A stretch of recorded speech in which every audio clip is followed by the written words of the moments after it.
Hi everyone, welcome back to my channel. Welcome back to another video. I am super excited about this topic because I have been going through it with my interviews and this question. This question trips a lot of you guys up. You guys are like a deer in headlights with this question and it should not be that, so let me help you out. So in my personal experience, when I've interviewed for jobs, before ChatGPT, before TikTok became a place of virtual Google, I always did my research. And I don't know what told me to do this. I don't know where I got that from. Even with my first job as an HR coordinator, even though I knew it was entry level, I went in there knowing that my possible range at the time could be anywhere between $18 to $22 an hour. So I shot in the middle. And then I think I started at that role at like $21.50, which was pretty dang good because I had no extensive experience in the construction world besides being an HR admin at my school. Like I had no other experience, but I'm a pretty good interviewer. I'm not gonna lie. I'm pretty good at talking the talk, and I am very, I am very good at researching and learning on my own. So I don't know. I got really lucky with that. I'm just gonna throw that out there. But the reason I share that is because a lot of times when I'm interviewing, and it's happened to me a couple of times here at my job, y'all don't even know where to start with the range. And no, telling the recruiter or the hiring manager what you're currently making is not going to help us, because ask yourself this question: are you looking to go somewhere else to make the same amount of money? If your answer is no, why are you guys giving that salary expectation as your expectation? There are a couple of one-offs to that. I get it. Maybe you started in your role, you've been there for a couple of weeks, couple of months, and the culture is horrible and you're just trying to get out and make the same pay. That's another conversation. That's another video. And if they're below range or above range, then discuss that with them. Again, another video for another day. But don't give them your current salary. I don't know why you guys do that. That happens to me all the time, and I've become so like good at this question with my job. When I, on the recruiter end of it, I will be like, okay, well, I know you're not looking to move just to make the same amount of money. Here's the range that we have. Here's where I feel like you'll fit in that range. I give that feedback, but that is a double-edged sword, because here's what tends to happen. When the recruiter gives you the salary range, why are you guys going to tell the hiring managers that the recruiter gave you that salary range? I've seen so many TikToks and other YouTube videos where everyone's like, the recruiter asks you what your salary range is, you do double back on them and you ask them what's the range, and then they don't tell you how to handle that. Guys, I don't care to ever give the range. I'm gonna be the first person to say that. The minute that comes out of their mouth, I spit it out quick. I am quick with it. The reason why I say do not go tell the hiring managers, it's not because we're hiding what the range is. And I feel like no one's addressed that. It is not because we're hiding the range. It is because you don't look confident in what you're asking and you're not set on the range. And then it doesn't tell us where we should place you. It doesn't. And sometimes, I'm gonna put it out there, if the manager is an a-hole, and they're out there. You have bad managers out there. That is a fact. Not at my company, I haven't experienced this, but in another role, I experienced this, and this is why I'm telling you this. They're going to give you the bottom barrel of that range. The range is for you to take it, and then in that second interview say, I would like to be between here and here. That is my salary expectation. Let me give you an example. If the salary range is anywhere between 85 to 100, and it happens, I have jobs that are in sales, it's a thing, that's a broad range. Do not go into that second interview, I want 85 to 1,000 either. No.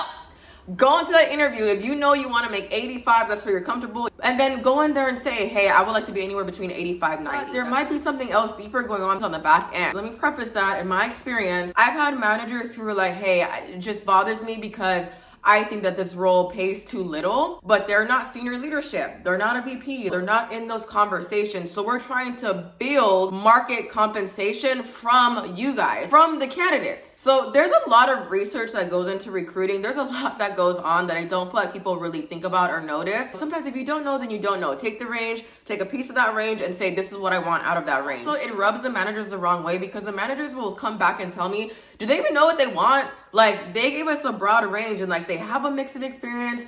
We don't really know where to fit them. I asked them, well, where do you want to be? And they're like, well, somewhere in that range. That doesn't give us an answer. You guys have to give direct answers, to be very honest with you. When we had candidates that'll say, oh, I want to be 85, 90, we just give them the 90. Like that in these interviews, you should go into it knowing where you want to be. You should go into it confident, leaving that interview having an idea of what your offer letter is possibly going to look like. If you guys give a range and you still want to ask what the range is, if you say, hey, I want to make 80K, and then the recruiter's like, that's great, that's within range, and you ask, well, what is the range actually? And then they're like, oh, well, the range, we're anywhere between 80 to about 95.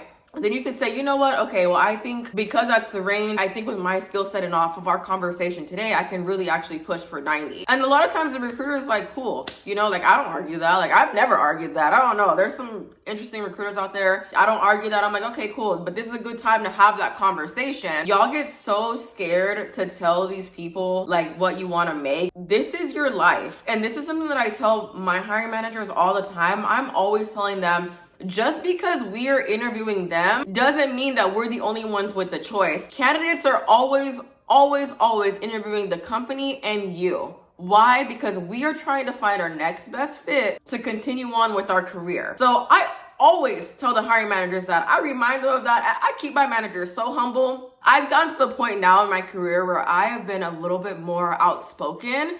And even my manager now, I worked with her before, but she's like, you came back to me with this whole new level of confidence and you're so professional. She's like, the RVPs, they love you. Like, for me personally, I've been burned a lot in the recruiting stages and I've gone through some mess. Like, my recruiting style is really just, what are things that I would want to know if I was interviewing for this company? What are things that I need to take an offer, sign off, and come work for this place? That is really my approach to recruiting. Going back to the salary piece, if the salary range is, you know, a little bit lower than what you're expecting, share that. Share that information.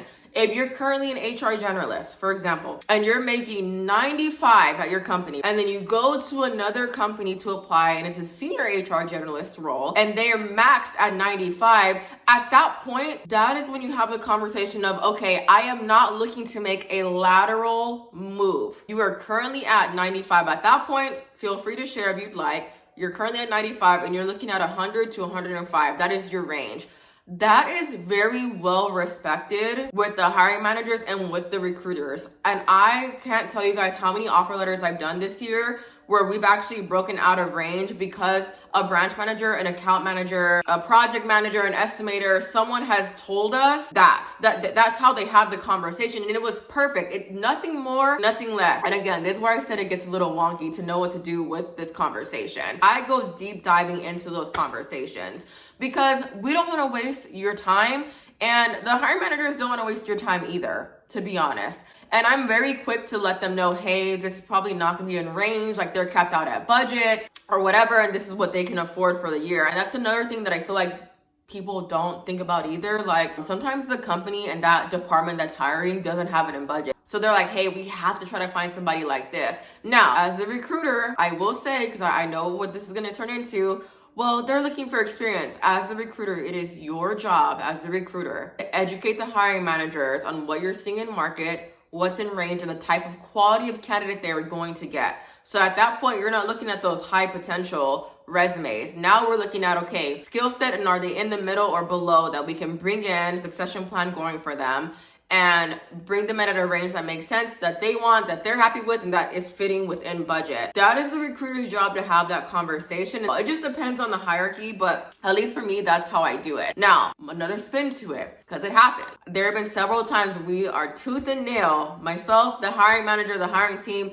this is a salary range, this is a salary range, this is a salary range. SLT will come back and say, hey, sorry about y'all. Yeah, we can't afford that.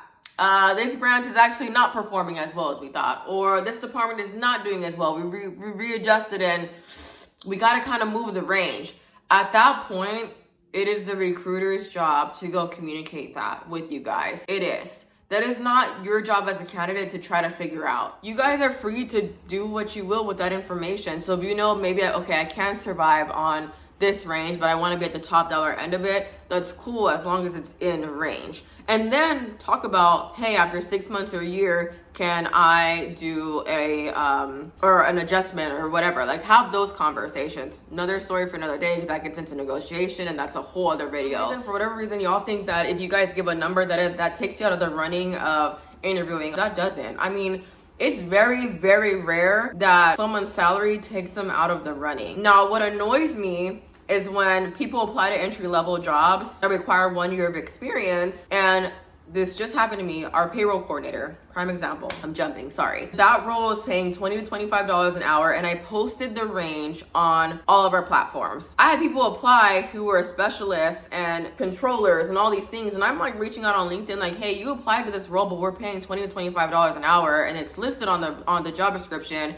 Oh, that's too low. I'm looking for like 65. I'm looking for 70. I'm looking for 80. Why did you apply? So some of you guys need to catch that. If you're applying to entry-level roles and it's like that 1 year experience, you're probably not going to make any more than like 65, more than likely, depending. That is really annoying. So pay attention to the job that you're applying to. Do your research. Like, that is the biggest piece of going into that interview, confident in what you're going to give them as your salary range. But have some self-awareness in the jobs you're applying to and your skill set. I think that it hurts our feelings sometimes to be realistic. There have been times where I applied to a job and I knew like I wasn't gonna be able to make the high pay. Like when I was an HR generalist, I was right at the bottom, but also I only had like 2 years of HR experience, and I was like, you know what, I need to get this experience anyways. It's hourly, I can make overtime. It made up for it in the long run. But I think just having a little bit of self-awareness and honesty with yourself about what you're applying to, what industry you're going into. Let me know down in the comments below what you guys think, what you've been through, some of your experiences, because I want to know. But that has got to stop tripping y'all up, and you guys have to stop being your own worst enemies, okay? That is just my whole take on that. But I feel like the last 3 weeks, for whatever reason, that question has been tripping people up. And then I've also been getting in trouble with the hiring managers because they're like, well, why are you telling them this? I'm trying to get, comp and trying to see what's really out there. And I'm like, I didn't think they were gonna go tell you that, so it's on me to also let people know, because y'all don't know to not tell them that. It looks better when you know what you want. Don't give extra fluff. Don't say, well, I think I could. No, just say, yeah, my range is here and here, and that's it. You can stop talking. Stop talking. Talking a lot doesn't always get you where you need to be, okay? So I hope this video was a little helpful and eased y'all a little bit, but I will see you guys all in the next video. Thanks. Bye.